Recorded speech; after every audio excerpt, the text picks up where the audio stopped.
Well, hello everyone. Happy week 3 to you. Here we are already in week 3. I hope you had a good week too, and that everybody is on track with their groups and working on their group project, that you have your obstacle, that you're creating your slideshow. Remember that your presentation is due November 3rd. So just make sure that you remember that and follow the rubric, and you should be fine. Everything is laid out there for you in detail. I want to apologize for how I look. Unfortunately, you're going to have to look at my crazy bloody eye, but I broke some blood vessels in my eye, got a bit of a virus. You can hear it in my throat.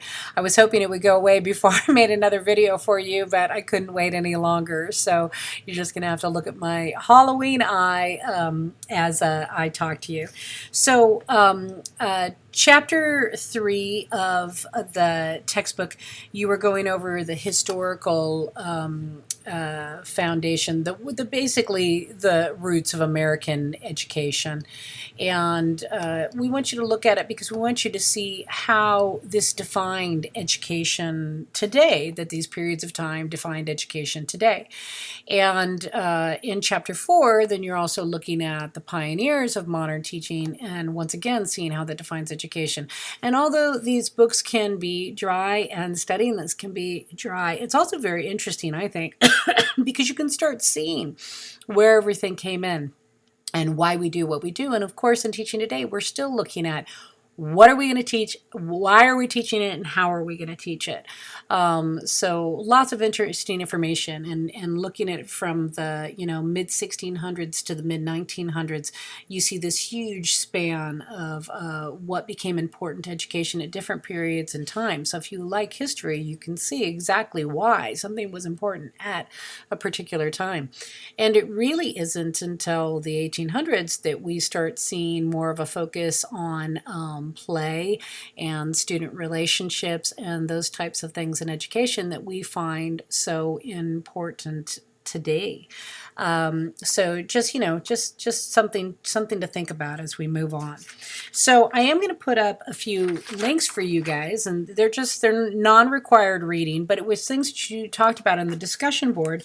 Jennifer, you had brought up interleaving concepts, so I want to put up a nice link to a YouTube video on that in case people are interested in learning more. It started to become really popular in research around 2015, maybe a little bit before that. And people are very interested in it now. So if you'd like to read a little bit more about it or watch the video, I'm going to put it up. I'm also going to put a link up to Ruby Payne, who did some interesting research in 1995 and still doing research on this, but that's when it first came out, which was her understanding poverty, the framework of poverty. And I really liked a lot of the things that Ruby Payne brought to people's attention related to what was valued, hidden class values, and I'm going to talk about that when I'm addressing you personally. And then I'm also going to put up a link, especially for elementary grades, for socio-emotional activities that if you're just having a hard time thinking of some kind of unusual or interesting or different ways of doing some socio-emotional activities, I'll put that up. And like I said, it's non-required reading. I'm just going to put it up on the announcements, and if you want to look at it, you may, and if you don't want to, that's fine as well. I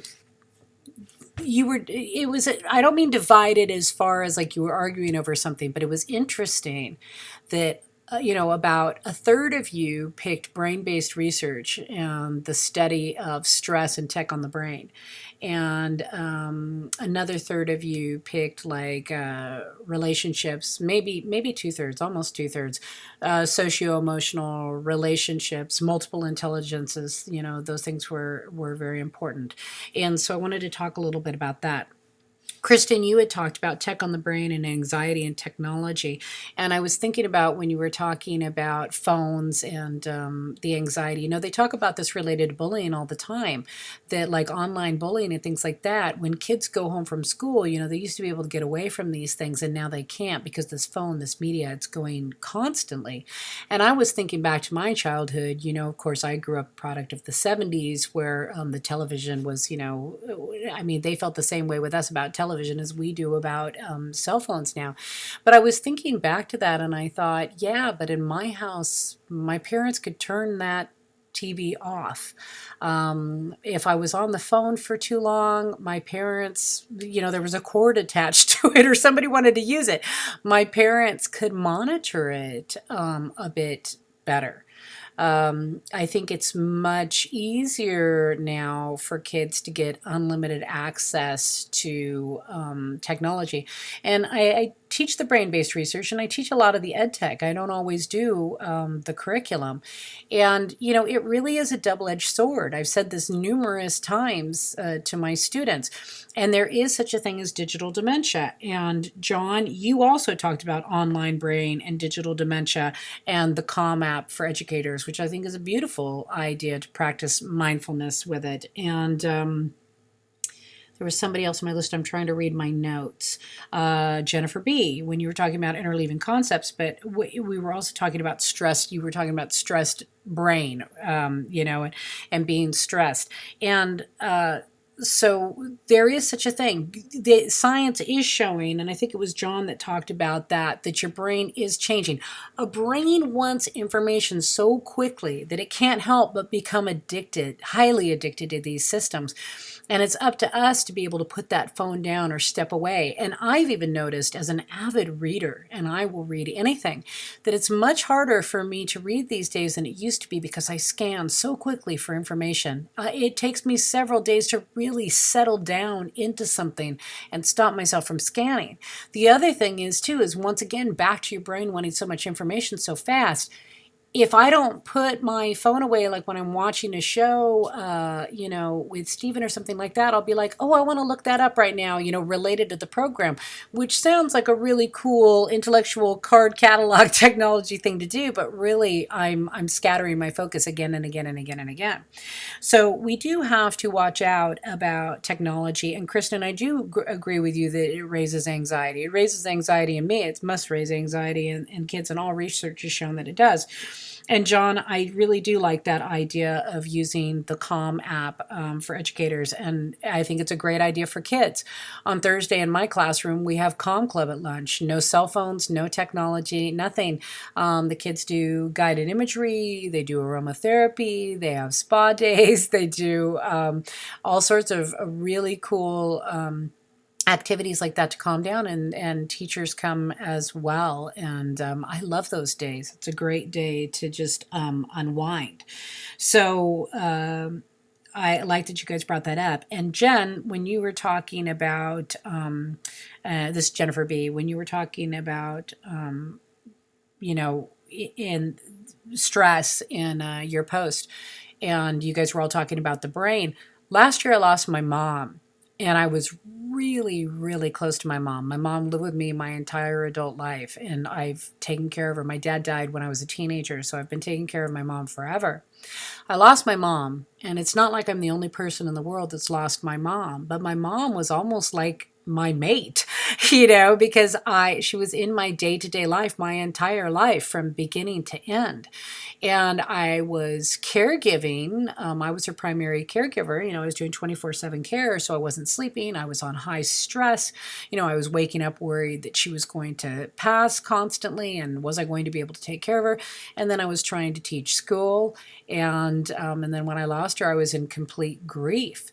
And last year, and you guys were talking about this, and Carol, you were talking about this related to your son, that he had TBI, traumatic brain injury, and I'm glad he's recovering, and I was so sorry to read that, and I'm really glad that you shared that related to socio emotional, feeling safe in a classroom, and because stress, and both Jennifer B. and Carol, stress can really put you off your game mentally. And if you don't feel okay or safe at school, or you feel stressed, you will forget words. All research shows that the brain does not think well or retain information. And Jennifer, you were talking about that, about your biology degree and being interested in that. Your brain does not retain when you are stressed. And here I am, a professor and an English teacher, and I was forgetting words and becoming very concerned with my mental state. And Alzheimer's runs in my family, so I became terrified. And Carol, when you were talking about the groups and the progress over time of people getting their memory back, one of the things that I was thinking about related to your son is when you can't find the word and you've suffered some type of trauma, either physical or emotional. When you can't find the word and you're a person that's always can find your word, then the stress of not being able to find the word makes the situation even worse. So I can totally see why, as you said, as time went on, people were getting words back, even though, the doctors thought they weren't going to, because they were, their brain was healing, and also, stress was being released as time went on. And as teachers, we have to remember, we know our subject. We've been teaching our subject sometimes for 15 or 20 years. We know it, okay? But when the students come in the classroom, they don't. And if they feel threatened, even if you think your classroom's not threatening, if they feel threatened, if they don't feel comfortable, if they don't feel in a safe space, you're asking somebody to learn who does not feel comfortable in their environment. And it's one of the things that drives me crazy when they do walkthroughs and ask the kids about learning targets or what they're learning or whatever, and then they'll come back and say something like, "Oh, your kids weren't, on task, or they couldn't explain." Yeah, because they were terrified. Because 10 of you walked in the room in suits with no smiles on your face and they didn't know how to react. Okay, so stress in the brain is just so huge in education, and online bullying, digital technology, not digital dementia, all of these things. So everything that you guys brought up really hit home with me. So Kristen, I wanted to start off with that I agree with you, that I think monitoring is really important, and that it is harder to monitor today, and that it is affecting brains. And I'm seeing it with my students as well. And I'm seeing people, and I think, Carol, you talked about this too, the interpersonal connection, people who are not aware of their world or what's going on. I just had a business person who I've never talked to text me and ask me when I wanted to set up an appointment. And it was very off-putting to me, because I think that you should have a conversation first. But also it's the change of the digital climate, in America for sure. So that'll be interesting to see what happens. Francie, you brought up critical thinking and Sternberg and how to get real world problems. How's your curriculum relevant to real world problems? And I think that ties into socio-emotional. Once again, one of the strategies in socio-emotional is to tell stories, but learning lessons within the stories. And I think that's a great way to make curriculum relevant in everything that you teach. Chris Combs, you brought up the differing emotional abilities and being flexible, and I agree. We all have different levels of emotional intelligence, and some of us have more emotional empathy than others, and you know that. You all work at schools with varying emotional flexibility in teachers as well as students. And I think one of the things that's very important to remember is, in situations with our students, we have to take ego out of it. And that's not always easy. Sometimes they trigger us or we feel challenged. And I think that you have to step back, and as much as you possibly can, and be flexible about emotional abilities, and take the time to teach them and model them in class as well. And you and Samuel Price, you guys both brought up incel, the group about the celibate men and the bad implications of it. And Sam, I thought that was great that you started to work on emotional intelligence with the gentlemen that were being negative towards women. And Chris, with your yearbook, I'm glad you caught that as well. Just a side note, I do yearbook as well too, and I don't do senior quotes anymore in the yearbook for that reason, because there's too many things that I would have to check that could be harming or damning to children, inside jokes and those types of things. So, Sam, I really like that you did that, and that Chris, that you keep that in mind, that emotional ability, that flexibility. Jennifer D., you brought up play in school and student engagement. And, I was immediately thinking of an old cliche saying where it says you can bring a horse to water, but you can't make them drink. Okay. You could think about that with students. People could say you can bring a child to education, but you can't make them drink. I'd have to disagree with that. Student engagement, play, humor in a classroom, creating trust through those bonds. My kids might not like drinking what I'm putting in front of them, but they do, because they trust me. And I'm sure you are all experiencing the same things with your kids. Those relationships, those play, that humor, you can get a long way in education with a well-timed, funny story, or having empathy to someone, or creating, that trust bond is really what brings them to us and lets us, keep them in our educational grasp. Melissa, you talked about multiple intelligences, and I'm trying to think who else did. Oh my gosh, my notes. I'm looking. Oh my goodness. I can't find who. So, but you know who you are. I think I'm getting everybody down. But Melissa, you brought up multiple intelligences, and somebody else brought up multiple intelligences, and that's why I wanted to put up the link to Ruby Payne and Payne and the Framework for Understanding Poverty. If you haven't read that educational book, I suggest that everybody does, because multiple intelligences, of course, people have different intelligences, and we've found out that out of all the different intelligences that are listed, there are some people that, they're even across the board with the intelligence. Some people will be more of one than another, but some are across the board. And what's interesting, why I'm tying this into Ruby Payne, is because Ruby Payne talks about hidden class rules and things that are valued in each class. And when she was studying poverty, this is what she found.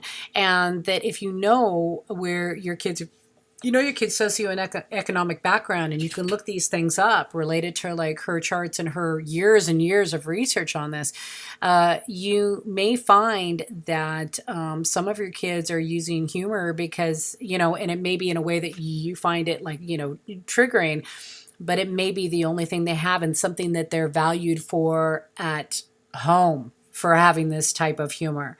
And so, back to what Chris was saying about, the differing emotional abilities, these may be coping skills. This may be valued within this socioeconomic group of people. And what we see is that people that can move fluidly between the classes, from poverty class to middle class to upper class, supposedly.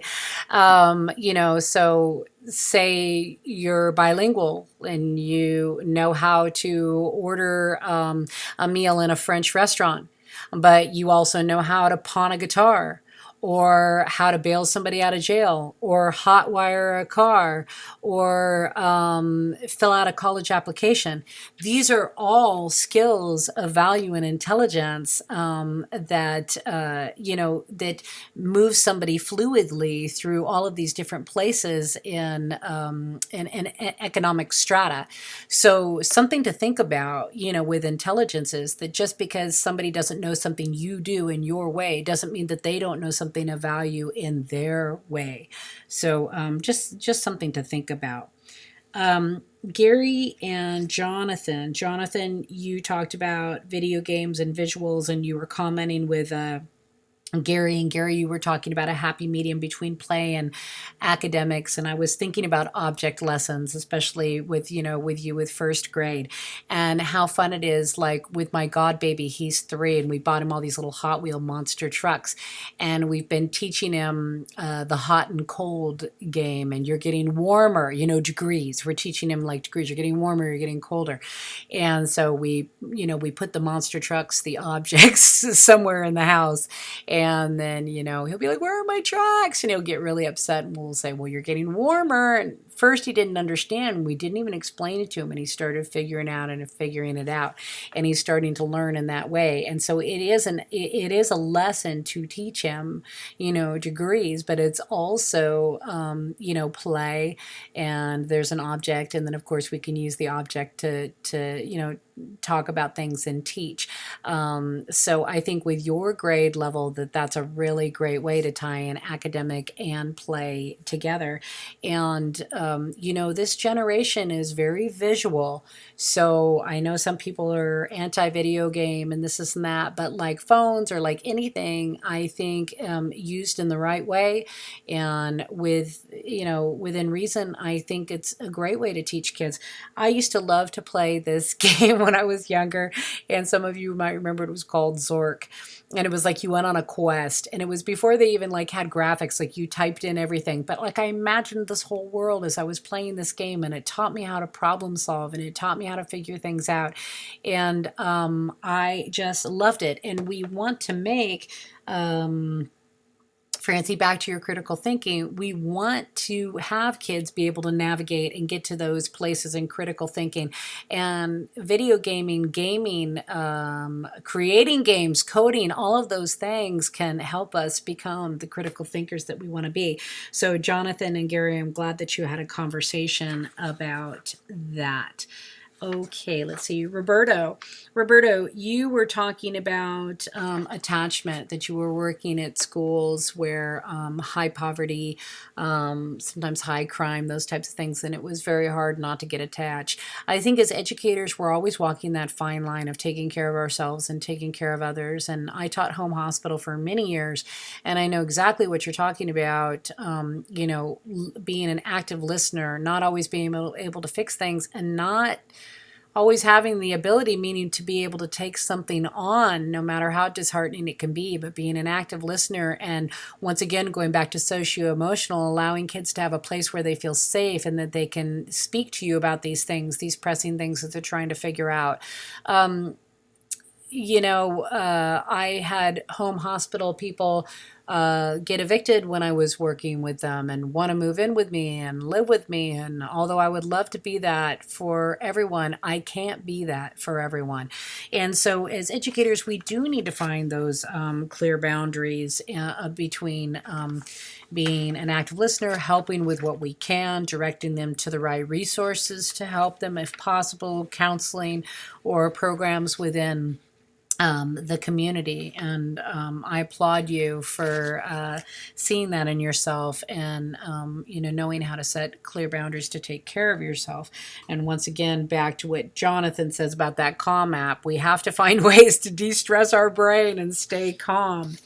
And the last thing that I wanted to, Kayla, relationships, equity, not equality. Students need more, need less, need difference. Yes, I thought that was really interesting too, that your peers were saying that, equity, not equality. Some kids do need more. Some kids do need less. Sometimes the kids that we think need less need more. And I think this comes back to what we're talking about with socio-emotional again, that it's our jobs to pay attention and watch and to check in. And I mean, that's why the safe and civil movement is such a big deal. Meet and greet, saying hello, making positive comments. That's why in socio-emotional, we're doing check-ins. You guys, I think it was Dally and